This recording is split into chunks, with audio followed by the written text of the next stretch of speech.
speaker. Merci beaucoup. Merci beaucoup. Thank you very much, Anita. Ladies and gentlemen, thank you very much for being with us for this final lap of the Mjadala Africa Leadership Debate of the African Union.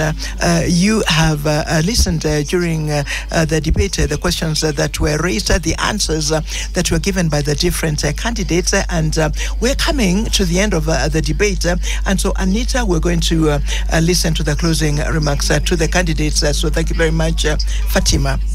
Candidates, you each have 2 minutes to share your closing remarks, or better still, your last words. We will start this round with His Excellency Raila Odinga. Thank you. I am delighted to have had the opportunity to address our people of Africa. And as I've said, I am ready to work for Africa.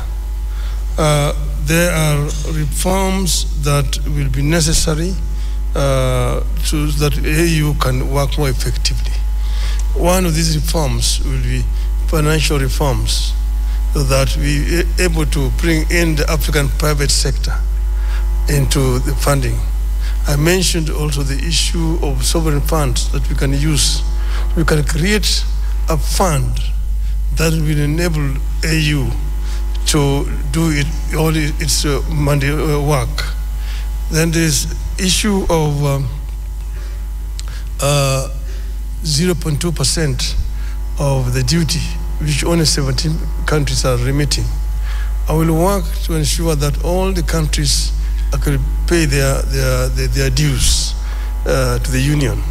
This is what happens in the European Union, and that's why European Union is able to even fund African Union. It's a shame. We can be able to fund this organization out of our own resources on the continent. And this is what I'm going to try to do. And I said that I am ready on day one when I'm appointed. I will not need any kind of induction. I'm ready to work for the continent, and I will offer my best. The days of Africa have come. The African lion will begin to roar and tell its Asian tiger counterpart and the European bear and the American jaguar that this is going to be Africa's millennium. 2000. Dear candidate, I'm really sorry to interrupt you once again, but these are the rules of the debate. Nous allons maintenant, mesdames et we are going now, ladies and gentlemen, give 2 minutes to the candidate of Djibouti closing remarks.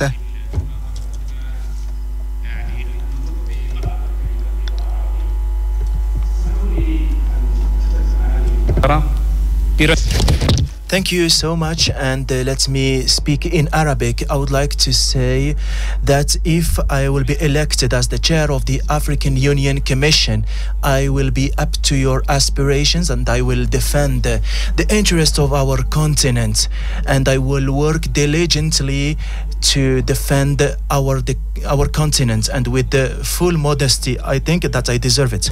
Je souhaite à nos pays, à nos peuples africains. So I wish for our African people, our countries, a very happy 2025. Tonight, I wish to all African nations and citizens all the best. Thank you for your support. Thank you very much, Your Excellency. And now 2 minutes for you, His Excellency Richard J. Randemandrato. En 2025, in 2025, there will be a new team that will be leading for 4 years.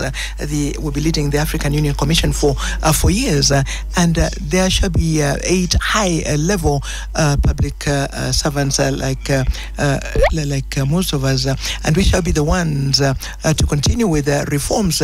We shall be a united team, a team that will have the team spirit to continue in the implementation of the 10-year plan of Agenda 2063. I do regret that this evening we're not able to handle subjects that are so urgent because we did not have enough time. Issues such as public health, the debt, issues of financing and financial institutions of the African Union, questions that have to do with the participation of the civil society and the diaspora, the questions that are linked to information and digital technology. I'm sorry we did not have time to deal with those issues, but on another, we shall have other opportunities and I shall be able to make my modest contribution.